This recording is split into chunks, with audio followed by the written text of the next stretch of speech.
Good morning, students. In this video, you will learn about the cascading style sheet.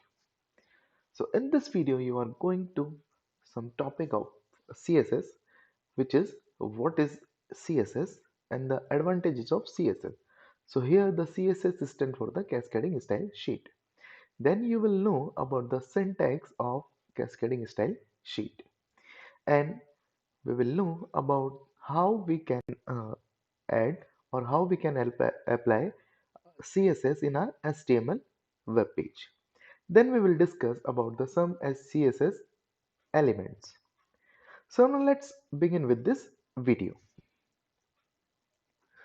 So before going to learn about the CSS, we have to just discuss about the some previous topic which we have learned in our previous video, that as you have read in the previous chapter, most of the web pages made using the HTML.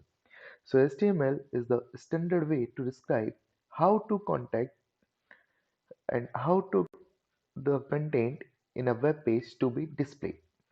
But when there are a large website, it is difficult to modify or to make change in the web pages which are linked together. So here CSS is useful as it can make our task easy. So using CSS, you can easily set what background images, color, design the layout, control the color of the text, style of fonts, spacing between the paragraph, and many more in a simple way. So we have to know about now the what is the CSS. Okay. So cascading style sheet describe how to document are presented on the website.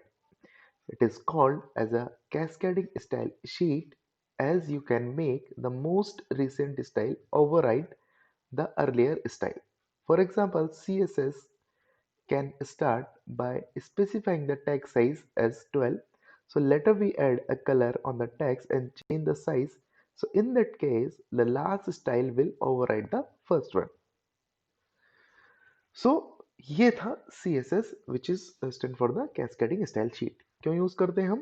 क्योंकि हमारी जो websites हैं उनको और attractive और beautiful बनाने के लिए. So now we will discuss about the some advantages of CSS कि हम लोग क्यों इसको यूज करें. Okay, so first one advantage is it help you to give better look to your HTML page. Okay, तो क्या करता है ये आपके HTML पेज को जो सिंपल लुक्स होता है उसको और थोड़ा सा ब्यूटीफाई करने में काम आता है. It help you to control look of multiple document using a single style sheet. Okay, एक और फायदा इसका ये है कि आप एक ही पेज में चेंज करके आपके डॉक्यूमेंट जो भी आपके वेबसाइट के जो अलग अलग पेजेस हैं जो आपने लिंक किए हुए हैं उन सब का जो स्टाइल है या जो डिज़ाइन है आप लोग एक ही पेज में चेंज करके कर सकते हैं. ओके, तो एक ही पेज बना लेंगे हम लोग जिसमें डिज़ाइन का पूरा जो कंटेंट है वो उसमें लिख लेंगे. ठीक है, और उसी को क्या करते हैं अलग अलग वेब पेजेस में हम लोग लिंक कर देते हैं. ठीक है, तो डिज़ाइन वाले पार्ट को जैसे ही आप लोग चेंज करेंगे वैसे ही बाकी सारे वेब पेजेस में ऑटोमेटिकली चेंज अप्लाई हो जाता है.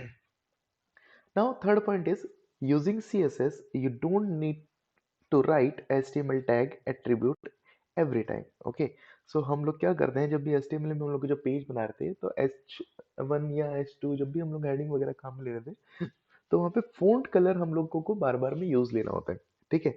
बट CSS को यूज़ करते वक़्त क्या करते हैं हम लोग एक ही बार में उसका फ़ॉन्ट कलर डिसाइड कर देते हैं कि H1 जहाँ-जहाँ लिखा जाएगा वहाँ पे H1 का जो कलर है वो पर्टिकुलर रहने वाला है, फिक्स कलर हम लोग कर देते हैं. तो बाद में जब भी हम लोग हमारे वेब पेज में नोटपैड में जब हम लोग वेब पेज बनाते हैं तब जब भी हम लोग H1 काम में लेंगे तो वहाँ पे वो प्री जो डिस्क्राइब्ड कलर है वो ही अप्लाई होने वाला है. Fourth one is it has many advanced option which can be optimized for the different devices. Okay, so इसमें बहुत सारे एडवांस फीचर होते हैं जो कि हम लोग ऑप्टिमाइज कर सकते हैं हमारे डिफरेंट डिवाइसेस में. So now let's take a look for the CSS syntax कि हम लोग कैसे CSS syntax को यूज में लेते हैं. So you using the CSS you can specify the number of style properties for the given HTML element, and each property has a name and a value and separated by the column, and each property declaration is separated by the semicolon. Okay, तो क्या होता है, कैसे होता है देखते हैं। तो C S S rule set consist selector और declaration block as shown in this figure. क्या होता है कि दो तरीके से ब्लॉक होते हैं कि एक तो ये आपका सेलेक्टर हो जाता है, ठीक है, यहाँ पे आप लोग सेलेक्टर बोल सकते हैं, और यहाँ पे हम लोग उसका डिक्लेरेशन दे देते हैं। ठीक है, ये कैसे करते हैं कोडिंग में आपको बता दूंगा, बस ये दो पार्ट में होता है, देख लीजिए कि यहाँ पे जैसे सपोज करो H1 लिख दिया हमने यहाँ पे, और H1 लिखने के बाद में यहाँ पे लिख दिया उसका कि H1 में कौन सा कलर आना चाहिए। फिर उसके बाद में अगर उसका साइज भी आपको, सॉरी, उसके अंदर और कुछ स्पेसिंग वगैरह आपको बतानी है तो वो आप लोग बता सकते हैं। ठीक है, अगर यहाँ पे कोई पैराग्राफ लिया है तो पैराग्राफ के अंदर जो टेक्स्ट है उसका कलर कौन सा आना चाहिए। फिर सेमीकोलन लगाएंगे आप लोग, उसका फोंट साइज डिसाइड कर सकते हैं। इस तरीके से आप लोग उस पर्टिकुलर जो सिलेक्टर है उसकी प्रॉपर्टी को आप लोग डिसाइड कर सकते हैं। Okay, now so what is, हम लोग एक बार देख लेते हैं कि ये क्या क्या है। ठीक है, so what is the mean of selector, declaration, property and values. Okay, so what is selector, so selector it is, it points to HTML element you want to style, and in the example of p is a selector। तो p क्या है यहाँ पे, selector क्या होता है, जिस भी पर्टिकुलर आपको एलिमेंट को आपको सेलेक्ट करना है वो यहाँ पे सेलेक्टर है। यहाँ पे आप लोग H1 ले सकते हैं, जो भी जिस चीज को भी आपको एलिमेंट को आपको प्रॉपर्टी बतानी है या कलर चेंज करना है या फ़ॉन्ट साइज चेंज करना है, वो सारे यहाँ पे क्या कहलाते हैं, सेलेक्टर। नेक्स्ट पार्ट है डिक्लेरेशन ब्लॉक। सो डिक्लेरेशन ब्लॉक में हम लोग क्या करते हैं कि जितने भी डिक्लेरेशन है वो सारे देंगे, जैसे कि फ़ॉन्ट साइज, कलर, बैकग्राउंड, ये वगैरह। So it contains one or more declaration. Each declaration is separated by the semicolon, and the declaration block are enclosed in curly braces। Okay, तो डिक्लेरेशन ब्लॉक जो भी होगा वो किस में होगा, कर्ली ब्रेसेस में एनक्लोज करेंगे। It contain the property and the value assign to it. Okay, तो कौन कौन सी प्रॉपर्टी और कौन कौन सी वैल्यूज हम लोग इसी में असाइन करते हैं। अब प्रॉपर्टी और वैल्यूज होती क्या है देखते हैं। तो property is a type of attribute of HTML tag which define how different element look on the web page। For example, color and the font style are the property of the selector।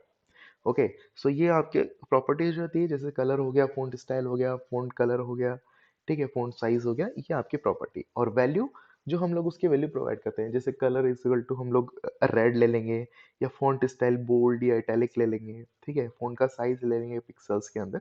तो वहाँ पे वो सारी चीज क्या हो जाती है, values. So A value is given attribute और property. The attribute is separated by the colon from the value, and where the color has a value। Okay, so यहाँ पे आप लोग जो देखेंगे, यहाँ पे ये जो कलर है, ठीक है, ये रेड है, ठीक है, और इस प्रॉपर्टी को सेपरेट किया है दूसरी प्रॉपर्टी से हमने एज ए सेमीकोलन, और यहाँ पे वैल्यूज जो लिखी है जस्ट कॉलन लगा के लिखते हैं। ठीक है, सो ये है तरीका आपका डिक्लेरेशन ब्लॉक को डिफाइन करने का। सो आई थिंक ये आप लोगों को पता चल गया होगा। अब हम लोग इसका प्रैक्टिकल ऐसे करके देखेंगे। उसके पहले मैं आपको बता दूं कि method for the applying CSS, कि सीएसएस को अप्लाई करने की कितने मेथड हो सकते हैं, या कितने तरीके से हम लोग सीएसएस हमारे वेब पेज पे अप्लाई कर सकते हैं। So there are the three method which is external style sheet, second one is internal style sheet, और third one is inline style sheet. So हम लोग इस वीडियो में जो यूज करेंगे वो करेंगे इनलाइन और इंटरनल। अब एक्सटर्नल क्या होता है, सो एक्सटर्नल में आपको लोगों को बता दूं कि एक्सटर्नल स्टाइल शीट जो है वो क्या है। So you can use the external style sheet to change the appearance of the whole website। So this is very useful because you can make change in the complete website by just making change in a one file। Okay, so मैंने जब आपको बताया था कि हम लोग एक ही sheet में सारी स्टाइल्स को डिफाइन कर सकते हैं, ठीक है, और फिर आपको आपके वेब पेजेस में उसको केवल लिंक करना होता है। ठीक है, तो अगर आपको सेम फ़ॉन्ट साइज या सेम डिज़ाइन चाहिए हर एक पेज पे, तो आप लोग उसको अप्लाई कर सकते हो। बट अदरवाइज आपको अगर हर पेज पे अलग अलग चाहिए, तब आपको यहाँ पे ये यूजफुल थोड़ा सा नहीं रहता है, फिर आपको इंटरनल स्टाइल शीट को यूज करना होता है। Okay, so the external style sheet can be written by using any text editor like notepad. It should not contain any HTML tag. ठीक है, इसमें कोई एचटीएमएल टैग नहीं होता है, और हम लोग इसको सेव करते हैं direct with the dot C S S extension. Okay, अब हम लोग बात करते हैं इंटरनल। ठीक है, तो इंटरनल स्टाइल शीट्स कैसे हम लोग यूज करते हैं। ओके, तो इंटरनल स्टाइल शीट को यूज करने के साथ साथ हम लोग CSS एलिमेंट भी देखते जाएंगे। Okay, so first of all मैं आपको एक एग्जांपल बता देता हूँ यहाँ पे। सो एग्जांपल, जब भी हम लोग नोटपैड में जो कोडिंग करते हैं HTML की, तो उसके लिए क्या करते हैं हम लोग नोटपैड खोलते हैं। ओके, सो नोटपैड खोलने के साथ में हम लोग, मैंने आपके लिए पहले से यहाँ पे एक प्रोग्राम बनाया हुआ है। ठीक है, सो ये CSS1 करके एक प्रोग्राम है। ठीक है, यहाँ पे हमने क्या किया है, हमने यहाँ लिख दिया HTML के बाद में हेड ओपन किया, फिर हमने यहाँ पे जो इंटरनल स्टाइल को काम में लेके क्या किया, यहाँ पे हेड के अंदर हमने स्टाइल बता दी है कि बॉडी का जो बैकग्राउंड कलर है वो क्यान रहना चाहिए। H1 अगर बॉडी में काम आएगा यहाँ पे, तो यहाँ पे इसका कलर क्या हो जाना चाहिए, ब्लू। और अगर कहीं पर पैराग्राफ काम आएगा तो उसका कलर ग्रीन होना चाहिए। ओके, और फिर स्टाइल को बंद किया, हेड को बंद कर दिया। ठीक है, तो ये इस तरीके से हम लोग इंटरनल जो स्टाइल है उसको यूज कर सकते हैं। फिर डायरेक्ट वही सेम चीज करनी है जो आप लोग हमेशा करते आए हैं HTML की कोडिंग करते वक्त। बॉडी ओपन की, बॉडी के बाद में H1 अगर काम में लेना है H1 लिया, पैराग्राफ अगर काम में लेना है तो पैराग्राफ लिया, और बॉडी को क्लोज करके सीधा HTML को क्लोज कर दिया। सेव कैसे करते हैं, सेव करने के लिए सीधा फाइल में जाते हैं। ठीक है, सेव इस पे क्लिक करेंगे। सेव इस पे क्लिक करने के बाद में जिस फोल्डर में आपको सेव करना है वहाँ सेव कर लीजिए। ठीक है, तो यहाँ पे जो भी आपको नाम लिखना है, जैसे CSS1 करके मैंने ऑलरेडी सेव किया हुआ है, तो .html लगाते ही हैं, ध्यान रखिएगा हमेशा। ठीक है, अगर मैं सेव करूँगा तो ये ऑलरेडी सेव है, ये रिप्लेस करने के लिए बोलेगा। ठीक है, तो ये मैं रिप्लेस भी कर देता हूँ, चलिए। ठीक है, ये सेव हो चुका है। तो अब जाना है कहाँ पे, जहाँ आपने ये फाइल को सेव किया है। तो HTML एक फोल्डर है मेरा, उसमें मैंने सेव किया है। उसके बाद में CSS1 करके मेरी फाइल है, और डबल क्लिक करता हूँ मैं इस पर, तो ये इस तरीके से इसका ये आउटपुट आने वाला है। ठीक है, देखिए, तो इसमें बैकग्राउंड कलर क्या आ चुका है। ठीक है, और जो पैराग्राफ का कलर है वो ग्रीन है, और हेडिंग का कलर आपका ब्लू। कोड देखते हैं हम लोग। Code same as it is ऐसा ही है। तो अगर आपको चेंज करना है कुछ, जैसे बैकग्राउंड कलर चेंज करना है, तो आपको जैसे सपोज करो कि येलो बैकग्राउंड कलर लेना है। ठीक है, तो येलो कर देते हैं। ठीक है, H1 की हेडिंग अगर ब्लू ना लेके मुझे रेड लेनी है, या मैं चलो ग्रीन ले लेता हूँ। ठीक है, और यहाँ पे पैराग्राफ का कलर मुझे रेड लेना है, तो मैंने रेड लिया। कंट्रोल एस करूँगा सेव करने के लिए। देखिए, अगर आपने फाइल बना ली है, सेव कर चुके हैं आप लोग .html करके, तो आप लोग वापस जब एडिट करेंगे तो कंट्रोल प्लस एस दबा दीजिए। ठीक है, या फिर फाइल में जाके डायरेक्ट सेव पे क्लिक कीजिए। ठीक है, फिर वापस चले जाइए जहाँ पे आपकी फाइल ओपन है। अगर ब्राउजर में ओपन है तो यहाँ पे आ जाइए, और फिर इसको रिफ्रेश कर दीजिए यहाँ से। तो जैसे ही रिफ्रेश करेंगे तो देखिए कलर जो भी हमने चेंजेस किए थे वो चेंजेस अप्लाई हो चुके हैं। सो ये है तरीका आपका इंटरनल जो शीट स्टाइल शीट है उसको यूज करने का। अब हम लोग बात करते हैं कि इनलाइन स्टाइल शीट कैसे होती है। ठीक है, तो जब भी हम लोग जो भी स्टाइल जो डिफाइन करेंगे वो क्या करेंगे, वो हम लोग पर्टिकुलर लाइन में करेंगे। लाइन का मतलब कि जहां हमको स्टाइल लगानी है वहीं उसी पर्टिकुलर टैग के अंदर हम लोग उसको स्टाइल को अप्लाई करेंगे। तो देखिए, ये है वो सेकेंड कोड। ठीक है, HTML हेड को क्लोज कर दिया और बॉडी को ओपन करके, अब बैकग्राउंड अगर मुझे यहाँ पे चेंज करना है तो मैं यहाँ पे चेंज कर दूंगा। ठीक है, इस तरीके से हम लोग क्या करते हैं, बैकग्राउंड कलर जैसे सपोज, हाँ, स्टाइल मुझे चेंज करनी है तो यहाँ पे थोड़ा सा एडिट कर देते हैं। ठीक है, तो यहाँ पे स्टाइल लिखते हैं, स्टाइल।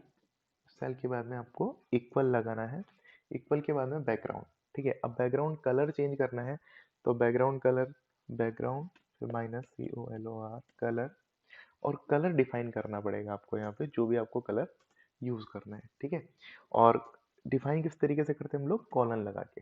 ठीक है, तो कॉलन लगाया।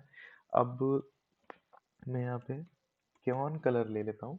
ठीक है, और सब जो लास्ट में हम लोग अगर कोई भी एट्रीब्यूट अगर ये खत्म हो जाता है तो हम लोग क्या लगाते हैं यहाँ पे लास्ट में CSS में, सेमीकोलन। ठीक है, सेमीकोलन लगाया, और ये जो स्टाइल है इसको आप लोग डबल कोट में एनक्लोज करोगे।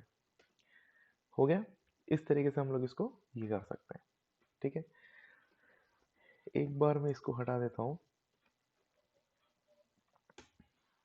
ये लीजिए।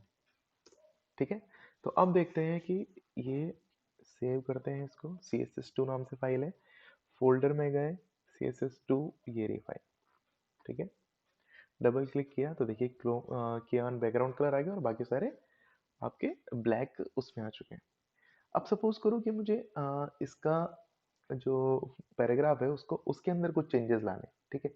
तो पैराग्राफ में चेंजेस लाने के लिए क्या करना है, जो मैं इनलाइन हम लोग बात कर रहे थे कि इनलाइन स्टाइल को यूज करना है। तो इनलाइन का मतलब होता है कि आपको पैराग्राफ में चेंज लाना है तो आपको पैराग्राफ के टैग के अंदर ही आपको क्या करना है, एट्रीब्यूट्स डालने पड़ेंगे, ठीक है। तो डाल देते हैं स्टाइल।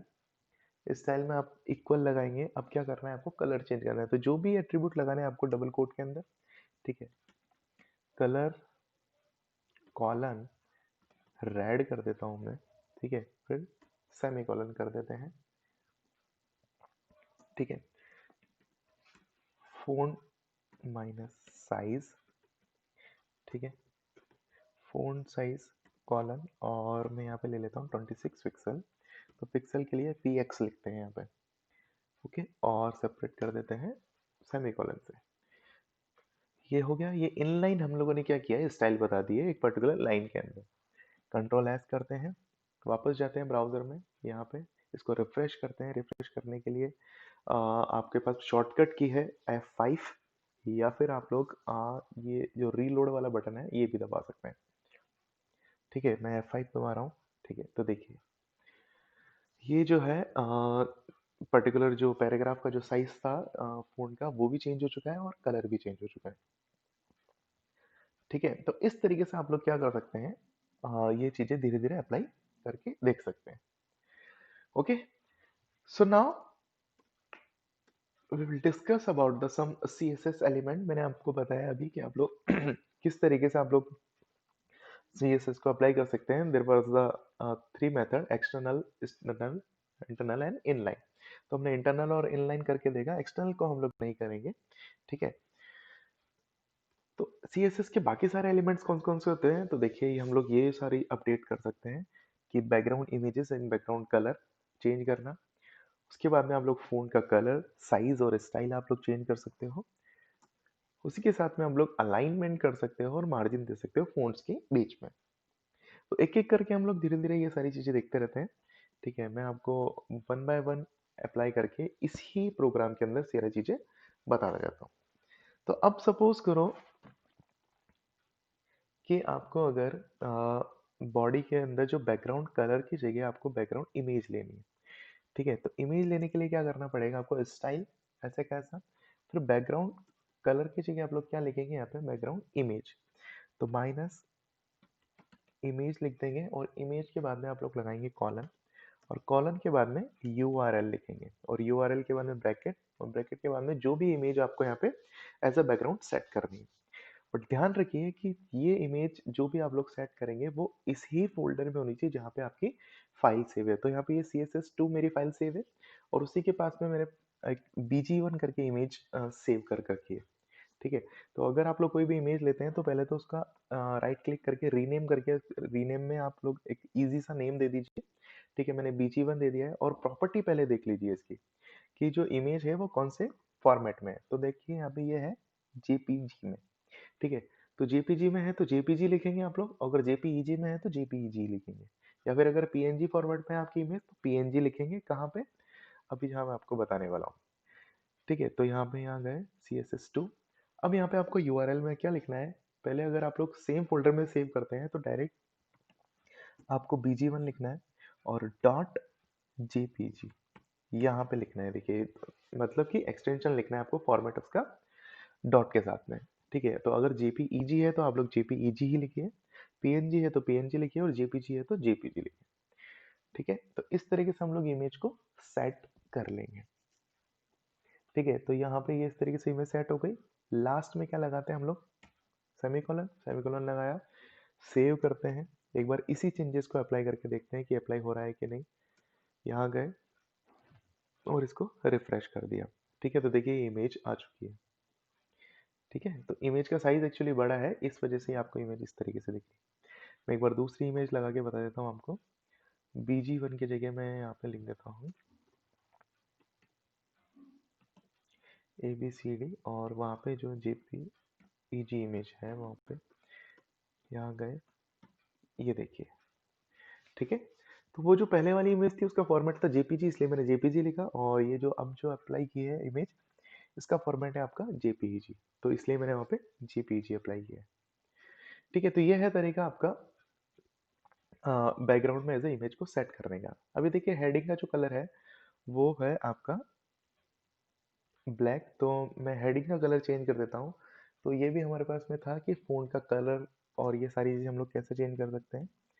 स्टाइल लिखेंगे, स्टाइल लिखने के बाद में इक्वल, अब यहाँ पे बात करते हैं हम लोग कलर की।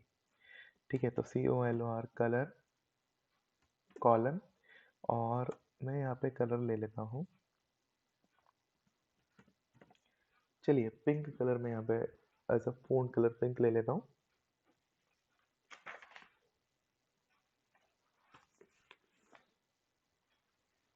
ठीक है, फ़ॉन्ट कलर पिंक ले लिया, और इसको आपको डबल कोट के अंदर डालना है और लास्ट में आपको सेमीकोलन लगाना है। ये अप्लाई करके हम लोग देखते हैं ये अप्लाई हो रहा है कि नहीं।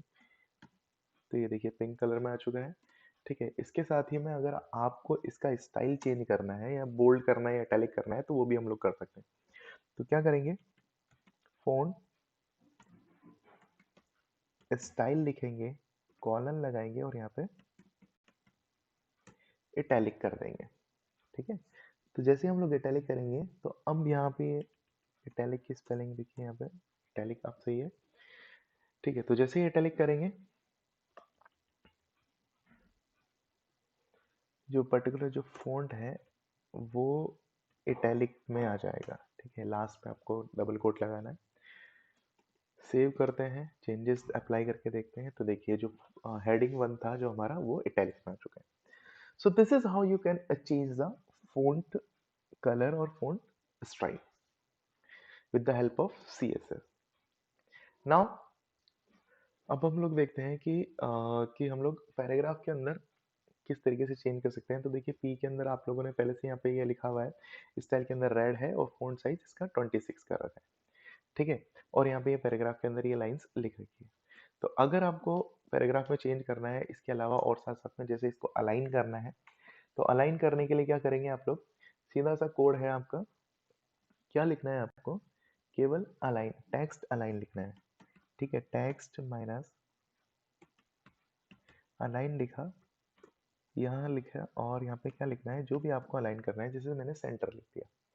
ठीक है, तो सेंटर लिखने के बाद में जो भी ये टेक्स्ट होगा पैराग्राफ होगा, या आप लोग ये अलाइन H1 में भी लगा सकते हैं। ठीक है, तो अलाइन कर दिया, सेव किया, अप्लाई करते हैं, देखते हैं, तो देखिए पैराग्राफ सेंटर में आ चुका है। ये अलाइन आप टेक्स्ट जो है वो H1 के साथ में भी काम ले सकते हैं, तो H1 की जो स्टाइल है वहाँ पे जाके इसको जस्ट पेस्ट कर दीजिए। ये देखिए, तो टेक्स्ट अलाइन यहाँ लिख दिया, सेव किया और यहाँ गए, ये देखिए, तो दोनों बीच में आ चुके हैं। सो this is how you can make change this paragraph or make change your appearance of the text on your web page. So last topic है आपके यहाँ पे जो है हम लोग की पर्टिकुलर, जैसे कि हम बॉर्डर के साथ में पैराग्राफ कैसे लिख सकते हैं। ठीक है, सो बॉर्डर के साथ में पैराग्राफ लिखने के लिए हम लोगों को स्टाइल डिफाइन करनी पड़ेगी, और डिफाइन करने के लिए हम लोग क्या करते हैं, यहाँ पे कोड लिखते हैं, जैसे डिफाइन डेफिनेशन के लिए यहाँ पे लिखा DIV स्टाइल, और इक्वल के अंदर अब आप लोग कोट डबल कोट में जो भी आपको लिखना है वो सारी चीज़ यहाँ लिखेंगे। तो बॉर्डर लगानी है तो बॉर्डर लिखेंगे, बॉर्डर, बॉर्डर की फिर आपको विड्थ बतानी पड़ेगी, विड्थ कॉलन, और मैं यहाँ पे 2 पिक्सल कर देता हूँ, तो 2 पिक्सल की बॉर्डर आ जाएगी। फिर सेमी कॉलन, अगर बॉर्डर का मुझे कलर चाहिए या स्टाइल चाहिए तो मैं यहाँ पे फिर इसको बार बार मुझे लिखना नहीं पड़े, इसलिए मैं यहाँ पे कॉपी कर देता हूँ। ठीक है, बॉर्डर का स्टाइल में चेंज करके यहाँ कर देता हूँ सॉलिड। ठीक है, सॉलिड कर दिया, फिर कॉलन लगाएंगे। ठीक है, अब बॉर्डर का कलर भी चेंज कर देते हैं, क्योंकि ब्लैक बॉर्डर आएगी बाय डिफॉल्ट, तो हमको कलर हम लोग चेंज करके कुछ और लेते हैं, जैसे रेड ले लिया। ठीक है, सेमीकोलन लगाया, ये हो गई हमारी इसकी पर्टिकुलर डेफिनेशन। अब इसके बाद में हम लोगों को कोई भी टेक्स्ट लिखना है, जैसे मैं वापस यहाँ पे इसी लाइन को कॉपी करके this is a new paragraph कर देता हूँ और लास्ट में जाके इसको div को क्लोज करना है।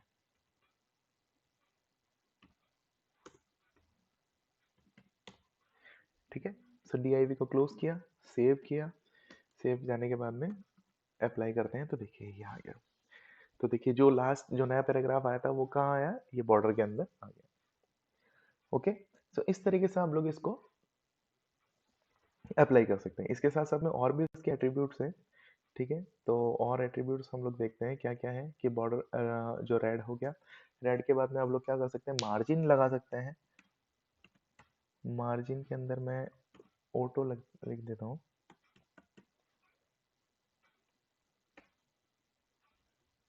और टेक्स्ट को अलाइन कर देता हूँ। देखिए यहाँ पे जो टेक्स्ट है वो अलाइन हो रखा है अभी कैसा, सेंटर सॉरी लेफ्ट, तो text align centre,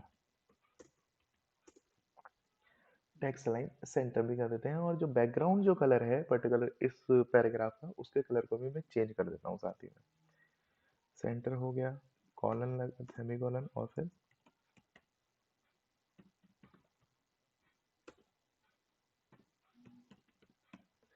background colour colon और यहाँ पे CY ऑन कर देते हैं। ठीक है, सेमी कॉलन। एक बार कोड देख लेते हैं पूरा सही है। ठीक है, एरर आती है तो हम लोग देखेंगे। ठीक है, सेव किया, यहाँ गए, चेंजेस किया तो ये देखिए, सो this is how it will look like nice. ठीक है, कि देखो हमने कैसे इसको सही कर दिया, जो पहले अलग तरीके से आ रहा था हम लोगों ने इसको किस तरीके से और अच्छा कर लिया। सो ये है तरीका आपका CSS को अप्लाई करने का इन योर HTML कोड्स। क्यों यूज़ करते हैं, ताकि हमारी जो वेबसाइट है हम लोग उसको और अच्छे से और ब्यूटीफुल तरीके से हम लोग उसको डिस्प्ले कर पाए। 3 तरीके होते हैं यहाँ पे। ठीक है, there are the 3 method for the applying the CSS, like first one is external, फिर इंटरनल और इनलाइन। हम लोगों ने ये जो अभी अप्लाई किया है वो सारा इनलाइन किया है। ठीक है, तो आप लोग भी इनलाइन ही अप्लाई करके देखें। ठीक है, तो क्योंकि इनलाइन में क्या होता है कि आपको हर एक पर्टिकुलर फ़ॉन्ट में आप लोग उसको जो भी आपकी लाइन है उसको चेंज कर पाओगे। ठीक है, तो ये है तरीका। So I think you are very well known about all these things, like background images, how we can put the background images, background color, font size, font style, align and margin with the help of CSS. So if you have any doubt and any query, so you can write your query in the comment section and you can message me also. So keep watching this series for learn more about the HTML and CSS. Stay happy and stay safe. Thank you.